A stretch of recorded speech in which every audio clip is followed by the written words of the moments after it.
Alright everybody, welcome on in to Deadlock Fight Night, week number 53. I'm Thor W, and I will be casting these games. So will these gentlemen, but you won't be hearing them. You'll have to go to their channel for that. Anyway, this is the EU Challenger match to determine who will be facing Buff Enjoyers for this week. To maybe get the crown from them, but possibly not, because Buff Enjoyers seem pretty unbeatable. But for the time being, let's get into Abrahams versus Leviathan. Our first bands come out as Pocket and Lash. I think the Pocket ban is completely wasted. That hero is not good. It loses all the time. Lash ban makes perfect sense, and Abrahams pick up Celeste. Celeste has been dominating ranked, and there was just the other day, actually, a mini patch to specifically nerf Celeste. It did nothing but nerf Celeste, and Celeste is still getting first picked here in competitive, which says a lot about how strong she is, and has been. That being said, the nerf she got was more like a band-aid, a slap on the wrist. It wasn't a great deal. And Leviathan respond with their pickup of Abrams, a frontline tank hero that has been extremely strong, and of course has a stun with big damage follow-up punch. Low skill necessary to play Abrams, high reward for playing him. And then Doorman, this is one of the higher skill cap heroes, skill floor heroes even. Doorman has a lot of combos and a lot of stuff that you have to be pretty darn good with. But his biggest strength is, of course, setting doors that his entire team can travel through to basically teleport across the map. It allows for very long-distance contests on objectives and even sneaking around the map with the teammates in order to get this or that done. Over on Abrahams, they follow up their Celeste pick with Calico and Paradox. So far, we are a very relatively high spirit focus. Celeste is a spirit focused hero that will build a little bit of gun. Calico is a spirit focused hero. Paradox is a little bit of a hybrid usually, but the role that she will very likely be playing will be as a pick-off hero in concert with Calico, who is also a pick-off hero. So they'll be roaming the map usually with each other in order to find kills. And thus, Paradox will be relatively spirit-focused.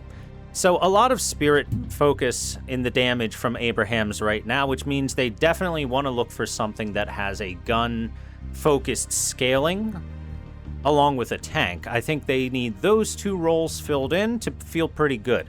Leviathan, on the other hand, picked up Rem as their last pick right before the second phase of bans. That is a very strong support hero who provides a lot of healing for the team. The bans came in Billy and Mina, a tank ban and a spirit scaling gun carry in Mina. And then Leviathan picks Sinclair. This is not a hero we see very much, if at all.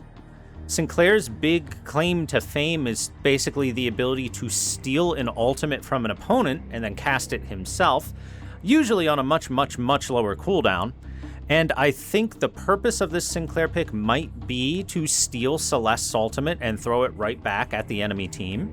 It is a powerful teamfight ultimate that bounces around, dealing a fair bit of damage, prioritizing hero targets on its bounces. So being able to steal that and throw it right back does help with their teamfight capability, but we don't see Sinclair very often for a few reasons. One is he has a pretty high skill floor. You have to be pretty darn good at Sinclair to play Sinclair decently. And the other is that he's just a little matchup dependent for if he feels good. You really want at least one good ultimate to steal. And Celeste ultimate is a pretty solid one. Abrahams pick up Apollo, an early game spirit-focused bully, and then Venator, a late game scaling M1 gun carry. There we go. There's our bullet scaling. If Abrahams didn't get that and just kept piling on the spirit heroes, I would feel kind of bad for them, just because it is difficult to win a game with only one type of damage. I guess Celeste is a little bit hybrid, but mostly spirit. And then finally, the last pickups for Leviathan are Warden and Infernus. Warden is usually a gun scaling hero, You can build him Spirit. He's a little bit hybrid, but he's mainly good for his gun and building up his gun. Meanwhile, Infernus is likely to be a Spirit scaling hero with a little bit of hybrid, more than likely going to lean more into the Spirit build than anything, though, as Infernus's spells all scale off of the Spirit stat, and none of them scale off of the gun stat. Big strength is being able to dash around the ground and just burn the ground and anything that touches it, but I don't think this Infernus pick was great, because Infernus wants to be able to, like I said, lay fire on the ground and have any enemies that stand in it take the damage.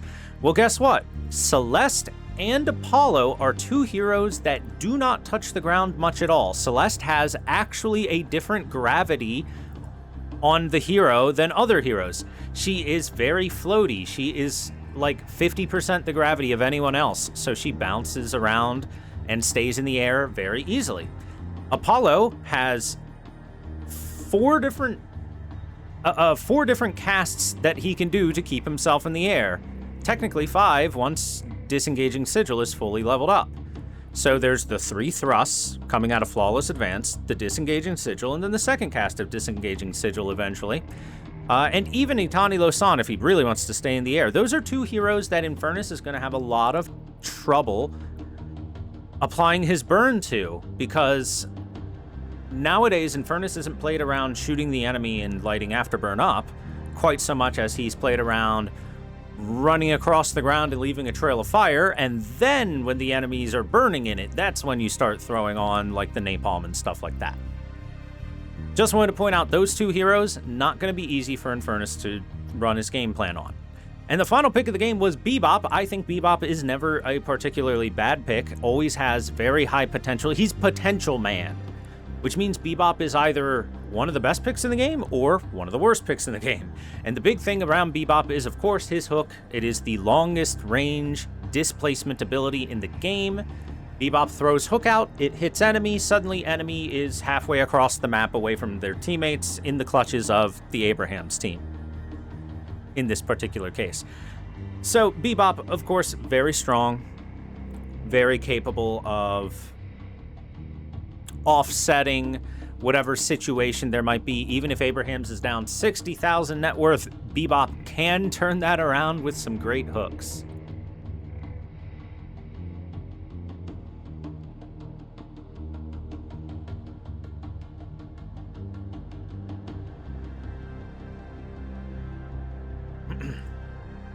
Thank you very much for the resub here to Spam Nutty Caseling. Appreciate it.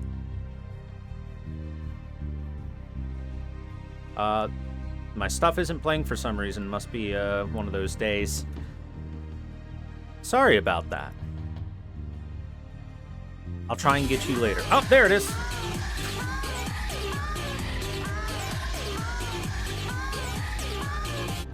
Astolfo smile. There we go. Thank you for the 69 months. Oh, and there it is again, apparently. All right. Thank you very much. We got it to work once. I wanted to give that for them because 69 is a very special number, obviously. For anyone wondering, that song is from Vocaloid, Hatsune Miku, Pomp and Circumstance.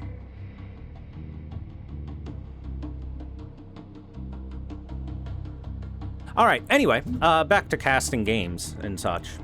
The one thing that I don't like about Abraham's lineup is their draft doesn't have a traditional tank frontline hero to protect the more backline squishies and to start the fights for them. Because generally, you don't want one of your squishier heroes in the front line trying to start a fight. They do have Paradox to swap an enemy, they do have Bebop to hook an enemy, so they might be hedging on the bets of not having to barrel in and start a fight that way, and instead pull someone out of position and start a fight with a quick pick-off, or at the very least with a quick large amount of damage, and then making it uncomfortable for whatever hero took that damage. Problem being, Leviathan's got some relatively tanky heroes. Warden and Abrams especially will be very high health. They have very large health scaling. and Rem in order to back them up and heal them. So even if you pull someone out of position, if you don't finish them and you just hurt them, Rem can very quickly bring them back up to fighting speed and can make the strategy of pull enemy out of position, try to get pickoffs, yada yada, more difficult to work with. We'll of course see how it goes. It'll obviously come down to execution. Abrahams is very good at executing their heroes and has been the challenger of buff enjoyers most weeks when it comes to this competition. The EU scene seems to very much be buff enjoyers versus Abrams, and once in a while Leviathan sneaks in there for a face-off against the champion. All right, looks like we're about to get into the game. Give me just 1 second and we will swap on over. All right, now we're actually in and ready to go for game number one of one for Abrahams versus Leviathan. Let's take a look at our lanes. We have in the middle lane, Venator doing some weird jumping tech against the Guardian, and Bebop facing off against Sinclair and Doorman. Sinclair and Doorman are a lot of poke damage and can get some solid burst done as well. So I suspect that they'll have the slightly easier time as long as Bebop does not hit a really good hook. If Bebop hits a really good hook, then everything gets turned on its head and suddenly the Bebop lane is ahead. And that is true of any lane where Bebop is there. If Bebop hits a good hook, lane goes well for Bebop lane. We'll have to check in occasionally here. Otherwise, I suspect that the poke damage from Sinclair and Doorman will allow them to get a little bit of early pressure. They're pretty strong in the laning phase. Yeah, Bebop taking quite a bit of damage there, down to half health already. A chase down from Doorman, putting a lot of damage onto Bebop. He does get a bomb back, but Doorman's still got plenty of health. And now both Bebop and Venator are down to about half or lower HP. Like I said, the poke damage from the Doorman and the Sinclair is pretty darn hefty in the laning stage. All right, let's take a look at the left side lanes. We have an Abrams and an Infernus facing off against a Paradox and a Celeste. I think I like the Abrams Infernus lane better. Celeste's biggest weakness in the game is her laning stage, and her laning stage got nerfed even harder. So instead of So Celeste has been very, very strong in this patch, especially in... Oh my god, she has a golden goose egg to make her laning stage even worse. Anyway, especially when it comes to high tier gameplay and everything like that, Celeste has been very, very strong. The old New York tuxedo. So with that strength came a round of nerfs, a small patch recently. Everyone was like, Celeste is way too crazy, they need to nerf her. So they gave her some nerfs, and the nerfs were basically shifting her power spikes and making her early game weaker while allowing her mid to late game to be comparable or with enough spirit stat stronger in some of the cases, because she got some compensation buffs for the nerfs. Meaning that if you can get through this early laning stage on Celeste, and there's a Magician coming over, possibly not just running boxes, but, nope, just running boxes. Never mind. If you can get through the early laning stage of Celeste and get to the mid-game, at the least, Celeste will be about comparable to where she was before, maybe a little weaker, and that means she'll be quite strong. This golden goose egg is exacerbating the problem because it makes you 10% weaker in your damage output while you hold it, but it does speed up eventually. It is a be weaker now to be stronger later item. Eventually, you can pop it, and depending on how long you hold it, you get some extra boons, you get some extra money, and I believe that's gonna help Celeste bridge the gap if they can survive this laning stage. It is on the onus is on Infernus and Abrams to really punish this golden goose egg pickup, and they're doing a pretty good job of it right now. Paradox is almost dead. Paradox is actually dead. Abrams, will he be traded? Nope. That 10% damage reduction is just enough to continue to allow Abrams to stay alive, and First Blood and Second Blood both in this lane from the Infernus Abrams. So hey, they also get the Guardian.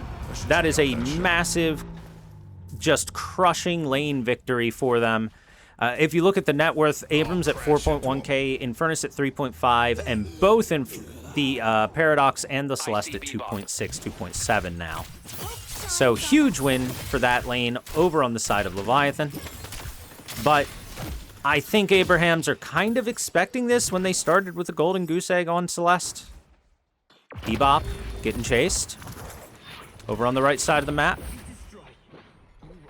Looks like he's still okay. Wait, nope. He will die. Magician will take a bomb and will trade his life at the end of the day. Tries to use Itani Losan to get out. Clever, but not able to get there.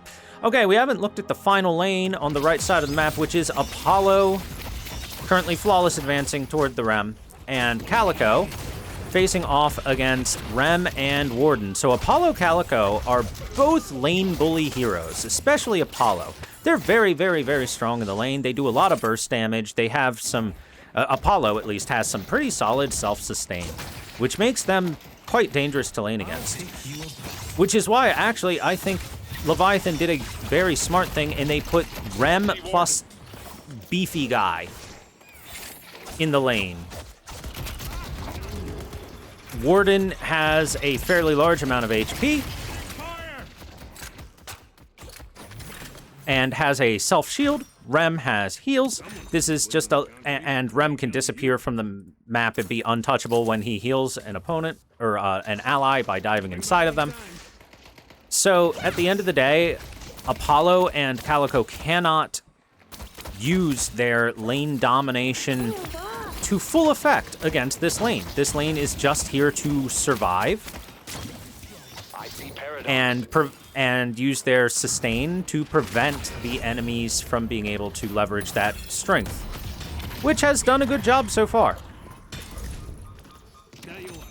But now that lanes are starting to break down, we see movement going over. Abrams making his way to the mid lane, getting a kill, and helping to alleviate some of the pressure on the middle Guardian. If we take a look at the right side of the lane, Venator has made his move over here and was here for the past little bit. Fights into the Rem Warden, and Rem Warden are winning the 3v2 from the side of 2, and they get a kill as Sinclair makes his way over. Steals the ultimate from Venator to finish off the Venator. Tani Losan not able to finish him off.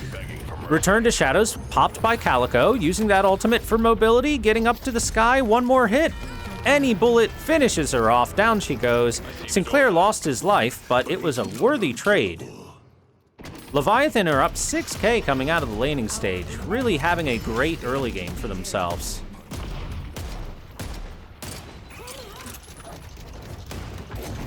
Abrams especially has had a fantastic start to the game. Sinclair chasing down onto the Venator. Ooh. I wonder how much Sinclair's going to invest into gun items. He might just be looking for the 4800 spike. So one thing to point out for any newer players or anyone coming here that doesn't know the game too well, there are power spikes for each of the 3 type of item you can buy. Celeste taking the shoulder charge and follow-up damage already brought down to like 10% HP from just that. Ouch. Abrams punches hard. Or Abrams punches hard, sorry. Abrahams is the team. Anyway, as I was saying, each of these 3 stats, your weapon, your vitality, and your spirit, have a breakpoint at 4,800 that gives them a massive boost in effectiveness. Notice it even shows the effectiveness like 9, 12, 15, 18, 46%. So those 4.8k spikes are what most people try to build for in their builds, to hit that with every single stat. So I'm wondering if Sinclair is going to dedicate any more to his gun stat than this, or if he's going to continue building gun, because this hits that 4,800 spike right here. any more gun items would indicate a very different build from what I would expect out of Sinclair, but Sinclair does have a gun-focused build that's not bad because of his Spectral Assistant, which when he pops it out has aimbot and helps his outgoing gun damage quite a bit. So it's not entirely unviable, it's just unconventional. How's that? It's not unviable, it's just unconventional. Over on the right side of the map, Apollo diving this tower. Plenty of damage onto the Warden by himself. Warden left alone, and 3 heroes rotate to take him down, and the Guardian. Abrahams have closed the gap between them and Leviathan, but Leviathan are running the urn right now. All they have to do is get it to the delivery spot, and they will get themselves some free money and some boons.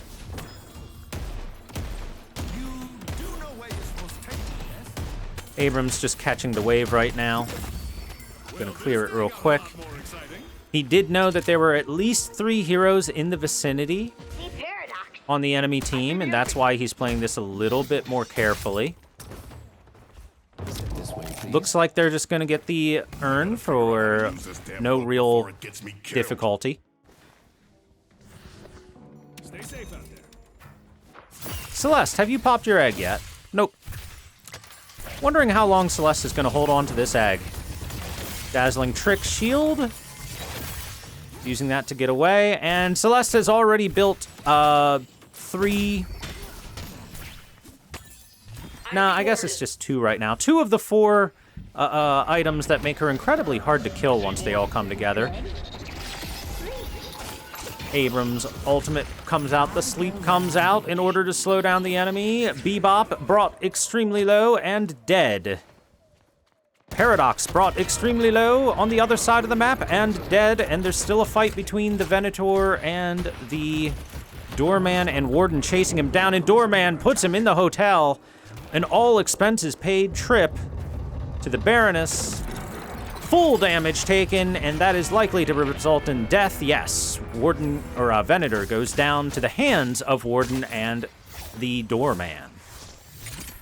Over on the left side of the map, we have Infernus and Rem jumping in a little far. It looks like they got hooked, or Infernus got hooked, and Rem went to help.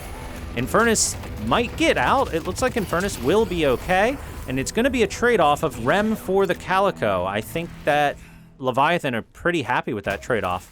Calico is not a hero that does well at super low net worth, while Rem is a support, and thus he is a hero that does quite fine at super low net worth. Rem could sit at 10k net worth and still be a very useful hero throughout the game. Calico, on the other hand, she needs items. She needs to scale. She needs to try and keep up in the game. So trading her life away for a Rem's life, the Rem team is going to be happy about that.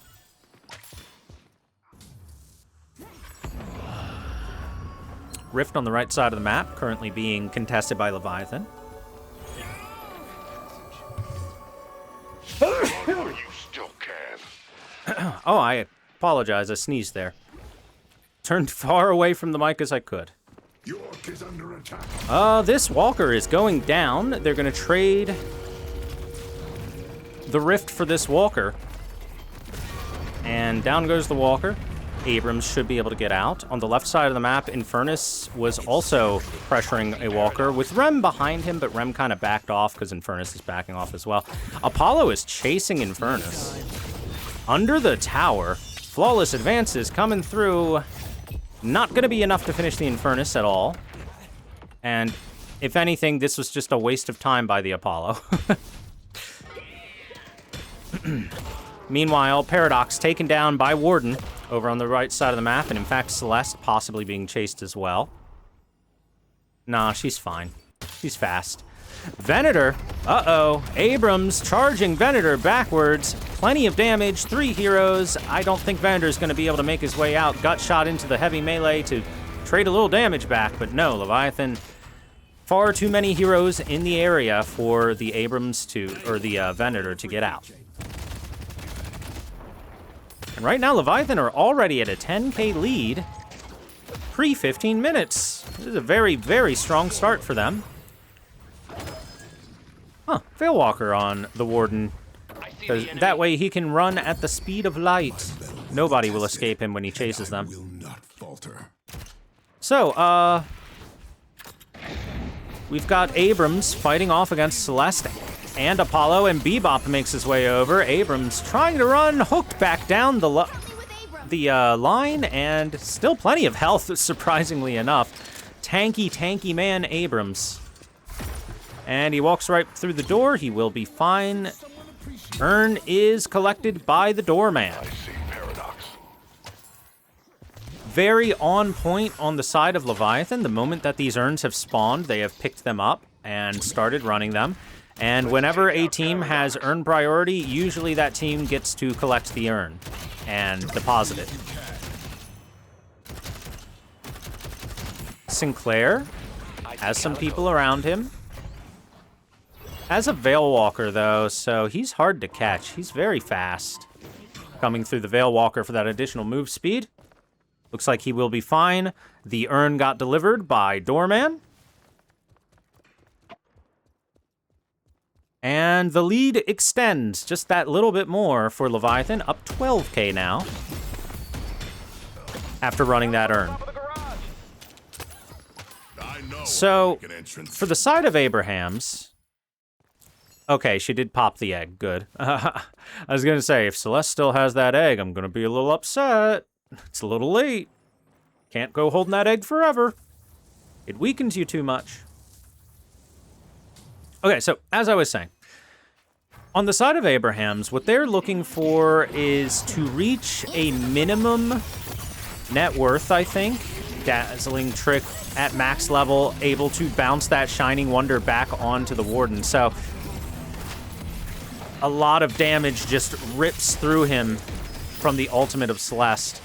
So this is why Celeste maxes out Dazzling Trick first, her shield, is because then it allows her ultimate, Shining Wonder, to bounce between herself and the targets. And holy crap!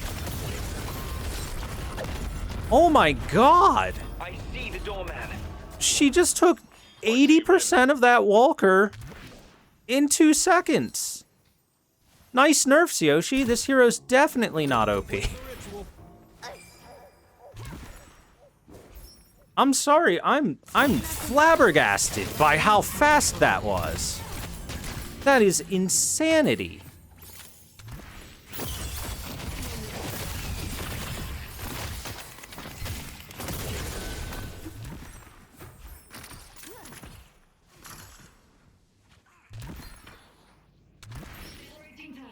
All right, so Celeste is building into the final item, the final piece of Exodia. The 5 Exodia pieces are almost complete on Celeste, and which turns her into an incredibly difficult hero to deal with. And as you can see, her fighting against Abrams, the Shining Wonder was stolen. It is bouncing between enemies. Bebop is currently holding it. It bounces back to the Celeste, back to the Bebop. Bebop very low. Veilwalker to heal. Apollo in the other side of the map, still mixing it up with 4 heroes chasing him. That is not good for him. I think he's pretty dead. And that is not what Abrahams wanted to see. A death right next to the mid-boss. Leviathan immediately turned their attention to the big objective on the map.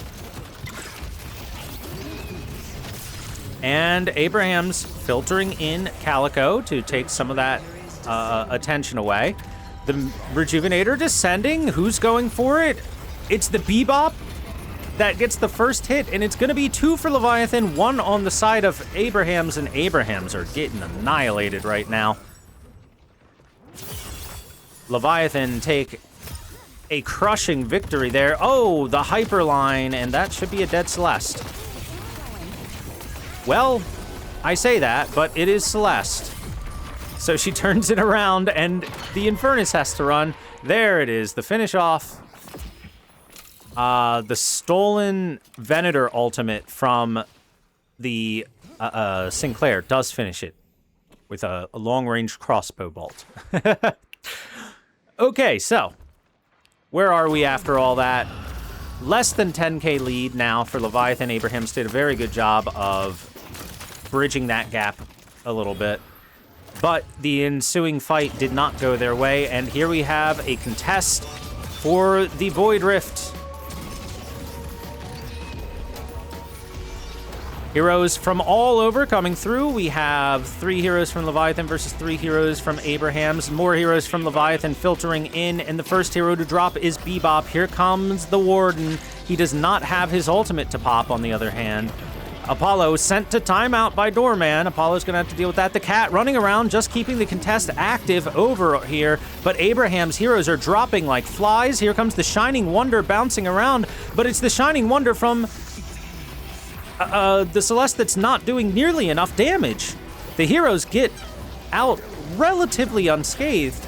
A couple heroes low over on the side of Leviathan, but nobody dropping. Rem keeping health good, and while the rift fades away, 4 heroes are dead on the side of Abrahams, with Celeste possibly being a 5th as Infernus chases her down, and Celeste will burn out. A complete and total victory for Leviathan. They dropped 0 heroes. Well, technically they dropped some rejuvenators, but those don't matter. No heroes died.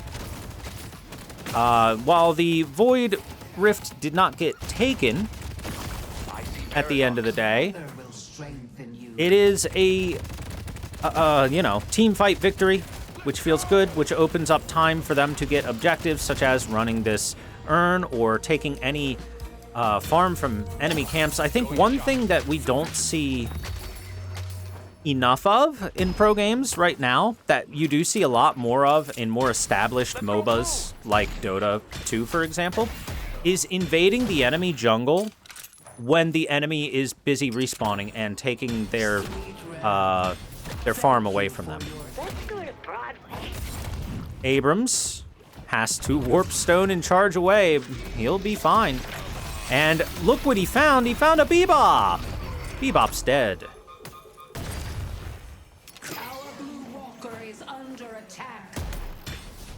Over on the left side of the map, Infernus solo pushing this lane. The Walker's going to take a fair bit of damage before someone gets over there. It won't take too long for them to clear out what's there, but those troopers are going to chip away at the Walker as Apollo finally makes his way over. Don't blink.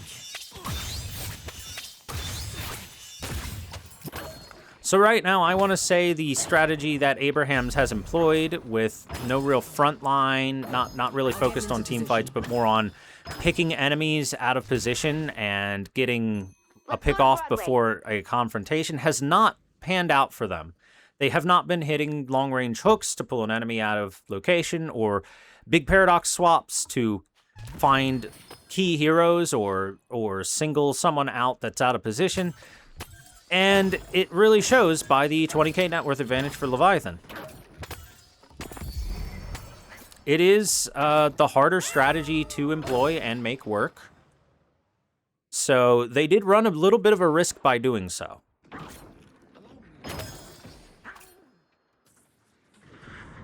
Abrams getting a charge on Paradox, it would seem. Paradox taking a lot of damage, does use the swap to get her out of a bad position, give her a little bit of a barrier. The Hyper Beam from Bebop over the top is enough to slow people down. Here comes the ultimate from the Sinclair. Oh, that final crossbow bolt executes the Paradox. Really good ultimate steal to take.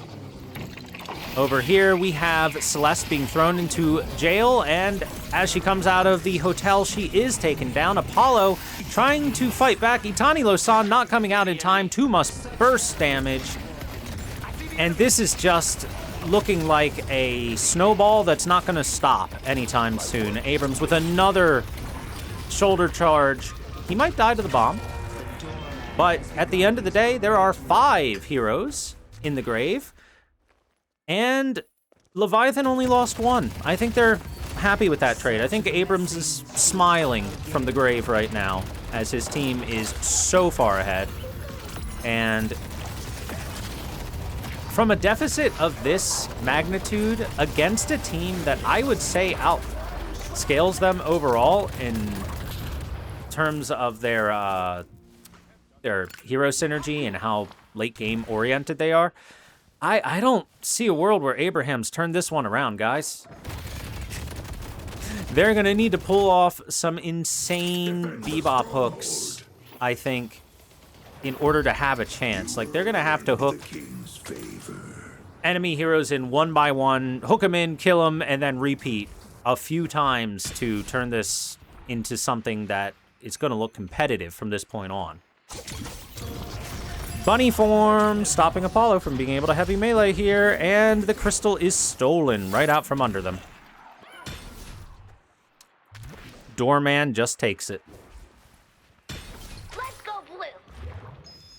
I gotta say, the Sinclair pick looking extremely strong on the side of Leviathan. I see the enemy. Maybe we'll see a little more Sinclair once in a while.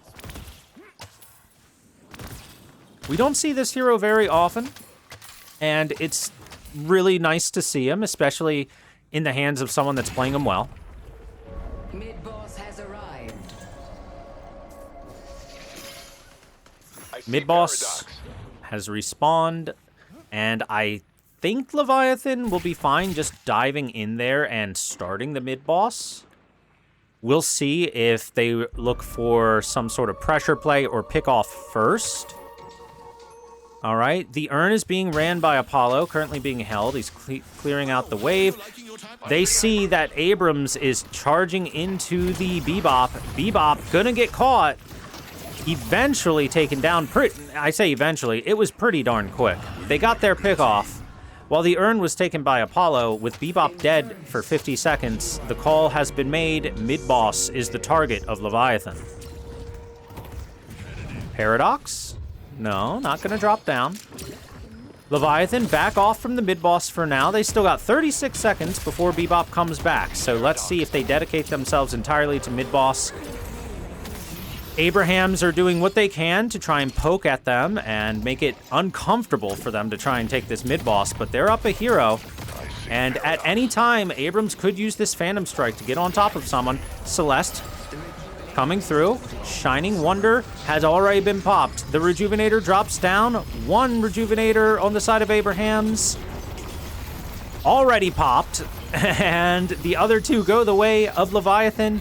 Heroes are starting to drop on the side of Abrahams very quickly. The amount of damage coming through is so hefty in these small hallways.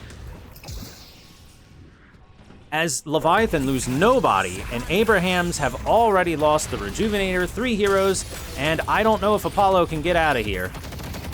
He cannot get out of here. Way too much damage coming out. And as Bebop made his way back in after respawning... Oh no, he's not even back in. He's back at base.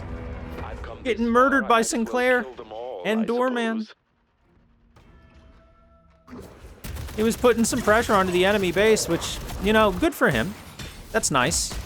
He got the Void Troops, put some pressure, and got a nice push off, but unfortunately, the team lost the fight at mid-boss really hard. The first half of their patron is about to go down. Their base is in shambles. The base guardians have all been taken, except for one lane where they're... All right, Sinclair finished them off. I was going to say one lane where they're very low, but Sinclair just dedicated a finishing blow to them. And this is dire for the side of Abrahams, to put it lightly.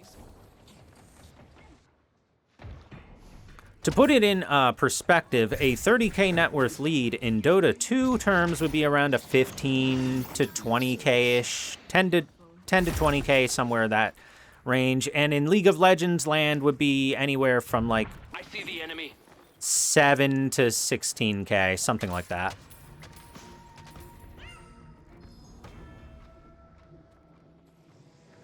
So for anyone that plays those games, you know that that means that Leviathan are very far ahead. I see Bebop.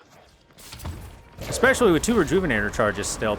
The whole team of Leviathan is here in the enemy base, and they are ready to start pressuring. The Hidden King is dying. Here comes the Bebop ultimate from over top. Hyper Beam, forcing the enemies back a little bit, but it only lasts for so long. Once it runs out, that's one less tool in the box to try and slow things down. And all lanes are pushing. Paradox looks to try and get something done from behind, but Paradox is going to be the one that gets caught instead. Ultimate from the Infernus doesn't actually latch onto anyone. Plenty of damage into the Infernus, but with a Rem coming through to heal him, he should be fine. Shining Wonder is bouncing around from Celeste, but it's not doing nearly enough damage. The Patron starting to take damage. Warden ultimate has been popped, and a lot of damage coming down into the side of Celeste as a Hyper Beam stolen by Sinclair does way too much damage for her to survive. The Rem Sleep comes out. 5 heroes are dead. Abrahams has been wiped. Leviathan will be going into the championship match against Buff Enjoyers. Pretty one-sided for the whole game, honestly. Abrahams came out with a strategy that required... Quite honestly, it required them to outplay their enemies. The strategy of Abraham's hero picks and their composition made them not very good at team fighting compared to the very good team fighters on the side of Leviathan. And it required them to get a lot of pickoffs, a lot of like sharking around the edges, finding heroes out of position, pulling them out of position, and capitalizing on stuff like that. And that's hard. That is not easy to do. And it didn't work out for them this time around. And it's made extra hard by Rem existing on the enemy team. The moment that Rem got picked on the enemy team, they really should have pivoted their strategy, I think. They had a couple of pick-off heroes early on, and that's fine. It's not a problem to have a couple pick-off heroes in your composition. In fact, it's usually a good thing. But when you dedicate the whole team to a pick-off composition, for the most part at least, it makes it very difficult for team fighting. There's not a lot of team fighting tools over on the side of the Abrahams team. Meanwhile, on Leviathan, they have Doorman to remove an enemy hero for at least a few seconds. They've got Abrams to be a frontliner, stunner, and attention grabber. They've got a big AoE ultimate stun from Infernus. They've got a big AoE ultimate stun from Rem, technically asleep, but it functions as a stun. And then Warden, who has a big AoE ultimate team fight ability. So team fighting, much, much more well-rounded over on the side of Leviathan, and the easier strategy triumphs this day. Which is, let's be honest, the easier strategy usually triumphs. It's the way that people draft their teams competitively for a reason. Because you have way more opportunity across the game to either get yourself a lead and pressure the enemy team because of the lead, or turn things around through a good team fight, or a good objective take, or a pick off into an objective, stuff like that. Whereas when your team is super dedicated to pickoffs and super dedicated to mostly spirit damage over on the side of Abrahams, when you're one type of damage, you're easier to itemize against. You see these spirit resiliences coming out on both the Abrams and the Infernus, and that made them very tanky. Heroes like Apollo, Celeste, Calico, Bebop, even with his build putting in a headhunter and awaited shots, Paradox, all very spirit focused early on. Paradox went with a lot more gun items, so she was less spirit focused than her opponent. She only had Tank Buster and the Slowing Hex for the for meeting the benchmark of 4,800, right? And was going for the Carbine build along with this, because Carbine, despite dealing spirit damage, it scales with weapon damage, right?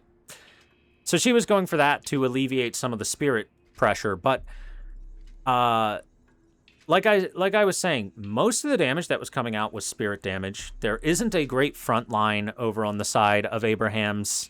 No natural tankiness, except for Venator is a little bit naturally tanky. And all this stuff kind of corresponds to being weaker in teamfight situations, weaker at objective contesting, and they lost every single objective contest. They lost every single team fight, and because they weren't getting those pickoffs that their lineup needed to thrive, they just kind of kept falling further and further behind as the game went on. And the graph tells the story.